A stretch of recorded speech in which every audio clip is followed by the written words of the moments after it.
Bom, então, aí recapitulando, eu falei da jornada de trabalho, da remuneração, o salário, os componentes. Os componentes da remuneração são o salário e a gorjeta. Dentro da gorjeta entram os adicionais, adicional de insalubridade, de periculosidade e noturno, e também os outros componentes, como o 13º, comissões, gratificações, etc.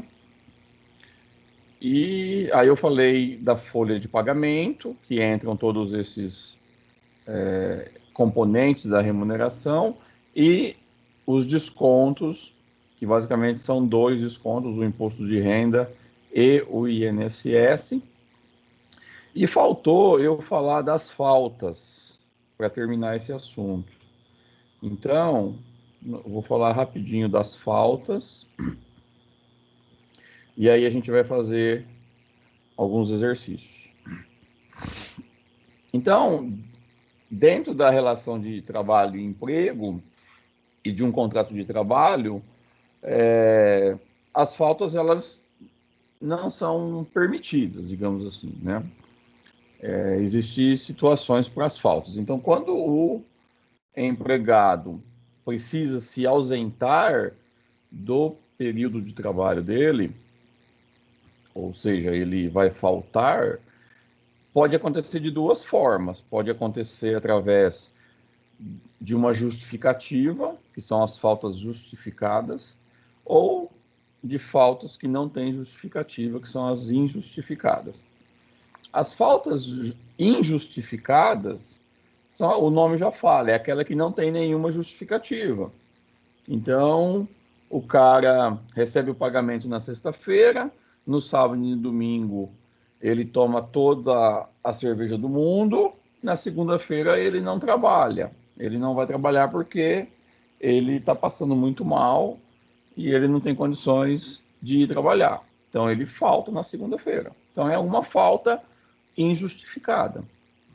Então essa falta ela vai ser descontada da remuneração dele no fechamento do período, né, no fechamento do mês. Tá? Agora, existem alguns tipos de faltas que são justificadas. Por exemplo, tem as faltas que acontecem por algum problema de saúde, alguma doença, enfim, algumas coisas assim, no qual o funcionário consegue comprovar, consegue justificar essa falta através de um documento emitido pelo médico ou por algum outro profissional. Então, o funcionário acorda na segunda-feira com uma dor muito forte e ele não consegue trabalhar, aí ele vai no médico e o médico faz os exames tal e constata que ele tem um problema e o médico emite um atestado de saúde que ele entrega na empresa e então justifica aquela falta. Com essa justificativa, aquele período de falta, que pode ser um dia, né, ou dia somente, ou pode ser alguns outros dias, dependendo da situação, não podem ser descontadas da remuneração. Então, com a justificativa, a falta é abonada, né? Além dessa situação de saúde, também tem a situação de acidente, mas isso também é uma outra situação. Mas, por exemplo, o funcionário se acidenta no trabalho, então ele fica impossibilitado de trabalhar, mas aí ele tem uma justificativa através de uma CAT que foi aberta, ou de um laudo, enfim, existem documentos que justifiquem a ausência do funcionário na empresa por um momento, por um período. Tá? Esses atestados de acidentes ou de situações de saúde, a empresa é responsável pelos primeiros 15 dias. Então, esses primeiros 15 dias, a empresa ela é obrigada a arcar e ela tem que remunerar o funcionário esses 15 dias normalmente. Se esse documento que justifica a falta ultrapassar 15 dias, aí não é mais a empresa, né, o empregador, mas aí sim é o INSS que assume, né, digamos assim, esse funcionário. Tá? Além dessa situação de saúde ou de acidente de trabalho, tem algumas situações que são permitidas pela lei, que estão na CLT. Então, por exemplo, possibilidades de faltas sem descontos. É lógico que tudo isso tem que ter comprovação, né? O funcionário tem que entregar documentos comprobatórios na empresa a respeito dessas possibilidades, mas elas não acarretam descontos na folha. Então, primeiro, 2 dias consecutivos em caso de falecimento do cônjuge, de ascendente, descendente, irmão, pessoa, etc. Tá? Então, faleceu o cônjuge ou pai, mãe, irmão, pessoa da família, essa pessoa tem 2 dias de justificativa. 3 dias consecutivos em caso de casamento. Então, quando a pessoa vai contrair o casamento, ela tem 3 dias consecutivos de falta ao trabalho justificada. Em caso de nascimento do filho, para o pai, são 5 dias de afastamento. Atualmente, existe uma possibilidade também, que é até 20 dias, mas é um caso específico. Então, 5 dias de abono de faltas, no caso de nascimento para o pai. A mãe entra naquele processo de licença, maternidade, que é uma outra situação. 1 dia a cada 12 meses de trabalho para fazer doação de sangue, devidamente comprovado. Tá? Então, um dia por ano, o funcionário que fizer doação de sangue, ele pode ter a falta abonada. Quando for cumprir a exigência do serviço militar. Então, quando os homens têm que fazer o alistamento, aí tem aquela convocatória, aquela coisa toda, ele tem que ficar disponível, ele justifica a falta na empresa por 1 dia. Quando for convocado para depor na justiça, também tem o abono de falta. Durante suspensão preventiva para responder a inquérito ou prisão preventiva. Isso aqui é legal, se vocês forem presos, vocês conseguem justificar a ausência. Né? Então, se o funcionário ele tiver decretado a prisão preventiva e ele tiver suspenso, ele pode responder a inquérito. Nesses períodos, nesses dias, ele tem a falta abonada, se ele estiver trabalhando. O dia que for servir como jurado, então, se você for convocado para participar de júri popular, então esse período que está disponível para a justiça também é abonado de falta. Dias que foi convocado para serviço eleitoral, né? Isso aqui praticamente não se aplica mais, porque o serviço eleitoral geralmente é aos domingos, mas no caso de funcionários que trabalham aos domingos, então foi convocado para ser mesário, para trabalhar em serviço eleitoral, tem abono. No dia que estiver realizando provas de exame vestibular, também tem abono da falta. E quando tiver que comparecer em juízo, quando for convocado para prestar algum esclarecimento à justiça, também tem o dia abonado. Ok? Tem alguma dúvida disso, desse contexto de faltas? Vou tirar aqui para ver vocês. Tranquilo? Alguma dúvida dessas regras? Tranquilo. Então tá bom. Bom, então eu preparei 2 exercícios para a gente começar a calcular a folha de pagamento, tá? Eu vou colocar aqui.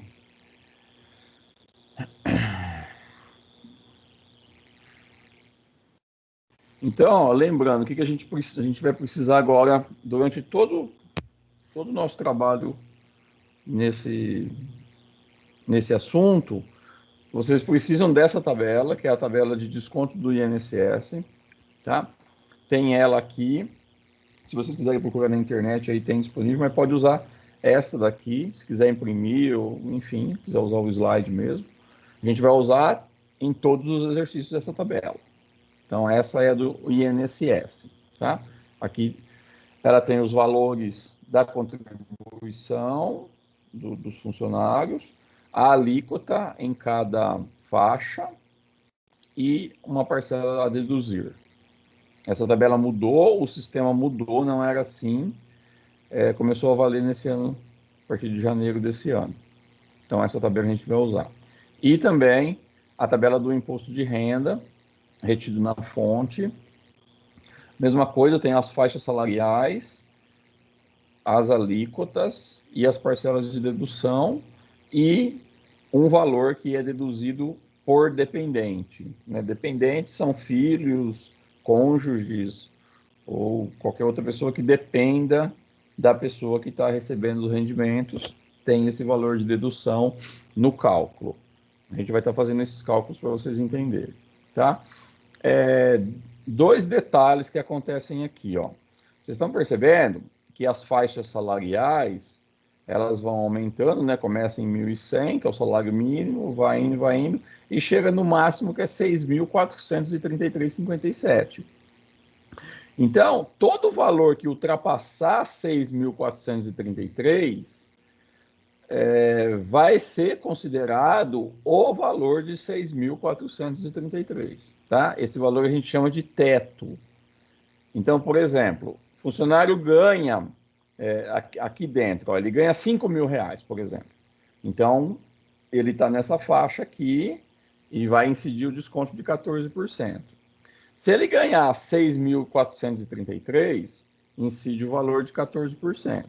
Se ele ganhar 12 mil reais, incide o valor de 14% sobre 6.433, não sobre 12 mil, tá? Vou fazer exercício, vai ficar mais claro, mas esse é o valor máximo. O que ultrapassa disso, a gente desconsidera, e é esse valor aqui que considera para fazer o cálculo, ok? Esse é um detalhe importante, tem que tomar cuidado na hora de fazer a conta. E do imposto de renda não. O imposto de renda, o valor máximo é 4.664, mas esse valor não é o teto, tanto que está escrito acima, então aí é o infinito. Então, se eu ganhar 4.664, eu me encaixo na alíquota de 27,5%. Se eu ganhar 12 mil, é 27% e meio de 12 mil, não de 4.600. Se eu ganhar 100 mil, é 27,5% de 100 mil e não de 4.664, tá? E a parcela a deduzir também é a mesma, não muda. Ok? Bom, então aqui tem o primeiro exercício. Esse é bem simples, tá? Então, exemplo de um funcionário. José das Couves trabalha na empresa Bom Negócio e tem a função faz nada, percebendo um salário mensal de 8.450. Ele possui 2 dependentes. No mês corrente, o funcionário não teve nenhuma falta e cumpriu o horário normal de trabalho. Baseado nas informações, calcule a folha de pagamento do funcionário, tá? Então, olha, como a gente não tem lousa para escrever, então eu fiz a conta no caderno e pus aqui para vocês como se fosse a minha lousa, tá? Então, como que a gente começa a calcular? A gente tem que fazer o cálculo como se fosse um olerite, como se fosse uma folha de pagamento, tá? Imaginar dessa maneira. Porque, na prática, não se faz mais cálculos assim, na mão, né, digamos. As empresas que fazem esse tipo de trabalho utilizam softwares e eles somente colocam as informações básicas lá, né? Muitas informações já ficam salvas no cadastro do funcionário e só imputa lá as informações relacionadas e o próprio software calcula de todo mundo e vai embora, tá? Mas para vocês entenderem como que é esse contexto, como que é esse processo do cálculo, então a gente vai descrever passo a passo, tanto que eu fiz bem preliminar aqui, bem minucioso, para que vocês entendam esse contexto todo. Então a gente sempre vai adotar como se fosse um olerite, ó. Vocês recebem olerite e vocês percebem que o olerite ele tem um lado que são os saldos, né, que são os créditos, e ele tem um lado que são os descontos, tá? Então sempre a gente vai calcular dessa maneira. Como que a gente começa a fazer a conta? A gente precisa anotar as informações. Então, ó, lá no enunciado fala que o funcionário ele tem um salário mensal de 8.450. Então, esse é o salário, é o rendimento normal dele. Então, eu anoto aqui, salário 8.450. Se vocês quiserem ir anotando junto comigo, fica mais fácil para vocês entenderem do que só ficar olhando a minha explicação, tá? Que aí vocês vão acompanhando o raciocínio já fazendo. Depois vocês vão fazer um monte de exercícios aí e tudo mais. Então, anotei aqui o salário do trabalhador. Aí eu volto lá para ver o que mais que tem de informação. Ele possui 2 dependentes. Essa informação aqui de dependentes, ela entra no cálculo do imposto de renda. Vocês lembram que lá na tabela tinha aqui, ó, dedução por dependente? Então eu preciso anotar quantos dependentes que o funcionário tem na hora que eu for calcular o imposto de renda. Então eu venho aqui, dependentes, 2 dependentes. Tá? E aí eu tenho que ver se ele tem algum outro componente salarial, se ele tem adicional, se ele tem comissão, gratificação, hora extra, essas coisas todas, e se ele tem faltas. Então, aqui está falando, no mês corrente, o funcionário não teve nenhuma falta, então, faltas, 0, beleza, e cumpriu o horário normal de trabalho. Esse cumprir o horário normal de trabalho quer dizer que ele não produziu horas extras, ele não fez nada extra, ele trabalhou as 44 horas mensais, tá? Então, acabou esse funcionário. Então, eu vou calcular a folha dele. O primeiro passo é calcular todos os créditos que ele teve nesse mês. Então, eu começo pelo salário. Então, eu escrevo aqui, salário e o valor, 8.450, tá? Aí eu volto aqui na minha anotação e vejo, ele não tem mais nenhum valor de remuneração. Ele não tem hora extra, ele não tem adicional de insalubridade, nem noturno, nem comissão, nem, não tem mais nada. Então, é só salário, tá? Então, o total bruto dele é esse mesmo valor, 8.450.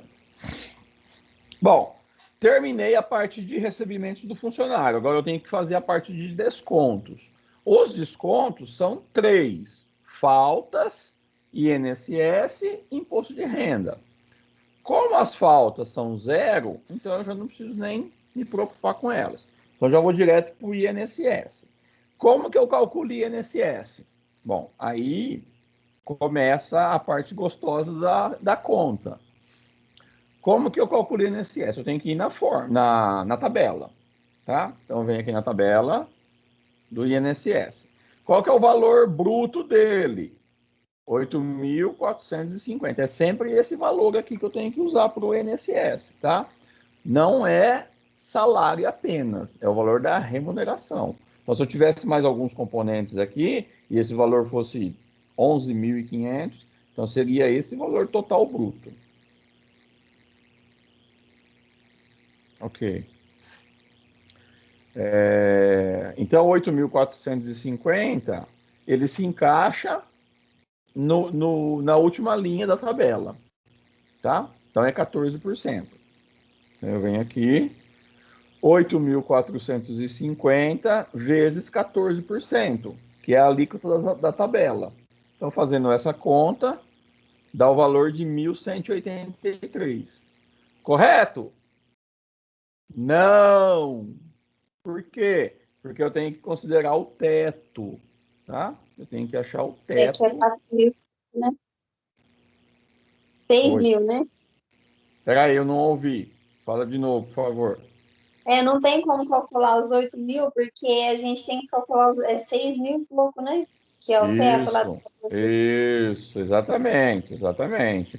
Então, o teto é 6.433,57. O que passar disso, eu esqueço. Eu uso 6.433, tá? Eu quis frisar para vocês, porque na correria de fazer o exercício, muita gente faz isso daqui, ó. Pega o valor, multiplica pela alíquota e soca a bucha. E não é assim, tá errado, tá? Então tem que prestar atenção que é sempre o teto. Então o valor do teto, 14%, dá R$ 900,70. E aí eu volto lá na tabela, tem aqui, ó, parcela a deduzir, 148,71. Esse 148,71 eu desconto do valor que ele teria que pagar. Eu deduzo. Então, olha, 6.433 vezes 14% dá 900,70. E aí eu deduzo 148,71, tá? E aí o valor do INSS dele é 75199. Então eu encontrei o INSS, vem aqui para a tabela na parte do desconto, INSS 75199. Beleza. Então essa parte está pronta. Agora eu vou para o próximo desconto, que é o imposto de renda. Como que eu calculo o imposto de renda? O imposto de renda, eu tenho que primeiro calcular o que a gente chama base de cálculo. Eu tenho que encontrar a base de cálculo do imposto de renda para depois eu ir na tabela e aplicar a alíquota, tá? Como que eu calculo base de cálculo? Então, a base de cálculo é assim, ó, é o salário, é o total bruto da remuneração, eu já ia falando errado. O total bruto da remuneração, está aqui, 8.450, menos o valor do INSS, tá? Porque INSS é um imposto, imposto de renda é outro imposto. Eu não posso pagar dois impostos ao mesmo tempo. Então, eu tenho que descontar o INSS, tá? A lei brasileira de tributação não permite o que a gente chama de dupla tributação. Se eu já paguei INSS aqui, eu não posso pagar de novo aqui no imposto de renda. Então, eu tenho que descontar esse valor, ok? Então, o valor da remuneração menos o valor do INSS, que eu já calculei lá em cima. E menos a dedução pelos dependentes. Então, eu volto aqui na tabela, tá aqui, ó, dedução por dependente, 189,59. Ah, tá, tem mais 10 minutinhos, eu tô perdido aqui na hora, mas tem mais um pouquinho. Então, cada dependente, 189,59, tá? Então, ele tem dois dependentes, eu anotei aqui, ó, dois dependentes, então, 2 vezes 189,59 são os dependentes. Então, fazendo essa conta, né, da 37918, o valor de 7.318. Então, esse é a base de cálculo, tá? Então, eu vou usar esse valor para calcular o imposto de renda e não esse valor aqui bruto. Sempre assim, eu tenho que deduzir o imposto de renda e tenho que deduzir os dependentes. Então, eu encontrei a base de cálculo, 7.318. Agora, com esse valor, eu vou na tabela. Eu volto lá, 7.338 está nessa Professor, última. Oi. pode voltar um pouquinho que eu não entendi muito bem? Posso. Até onde você entendeu? Ou você não entendeu Tem como nada? voltar ali no Isso. Aqui deu 2.189, né? Aí por que que aqui o RRF deu 7.318? Ó, é aqui, ó. É isso que eu estou dizendo, ó. Eu vou calcular a base de cálculo, tá? Para mim calcular a base de cálculo, o que que eu faço? Eu pego aqui o total bruto, aqui, 8.450. Você tá vendo eu mostrando com a Professor, dá setinha? licença um pouquinho. Pois não. Dá licença um pouquinho. É que o que ela não entendeu é que tá 2 vezes 189. Ela tá entendendo que é 2.189. Ah, não, não. É Entendeu? duas É vezes. 2 vezes. Esse pontinho é o sinal de Ah, tá. multiplicação. Que é o Agora que eu pontinho. entendi. Tá? Porque, ó, cada dependente deduz 189. Ele tem dois dependentes, então 2 vezes 189,59. Certo? Aí Agora entendi. vai dar 379,18. Uhum. Então eu desconto o INSS 751 e o dependente 379,18. Então dá 7.318. Tá? Agora entendi. Perfeito? Então tá bom. Perfeito. Então vamos seguir.